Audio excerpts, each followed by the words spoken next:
La provincia di Padova c'è e insieme a tutti i suoi sindaci e quindi adesso ci attiveremo e qualsiasi necessità nel limite del nostro possibile ci daremo da fare.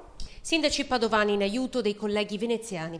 La prima mobilitazione è partita già questa mattina dagli uffici della provincia. Il comune di Pianiga, uno dei più colpiti e in cui ha perso la vita la vittima di questo fortunale, ha chiesto ai nostri la disponibilità di avere tecnici e funzionari in grado di supportare i colleghi nel lavoro di quantificazione dei danni.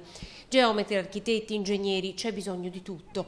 Il presidente Soranzo ha mosso la macchina del passaparola già questa mattina. Sto facendo adesso, proprio in queste ore, la richiesta a tutti i sindaci della provincia di Padova, a tutti i 104 sindaci, compreso me stesso, che sono un sindaco anch'io, di verificare se esistono presso le municipalità dei tecnici che possono essere a disposizione, ovviamente abilitati a fare questo tipo di lavoro. 500 le abitazioni danneggiate, poi attività commerciali, strade ed aree verdi. Nel veneziano sono stati inviati anche i volontari della Protezione Civile padovana, che oltre ad aiutare la ricostruzione avranno il compito di vigilare sulle case rimaste abbandonate per tenere lontano anche chi di questa disgrazia sta già cercando di approfittare. È un'emergenza di nostri concittadini vicini di casa ed è importante essere uniti per aiutare in questo momento difficile questi concittadini.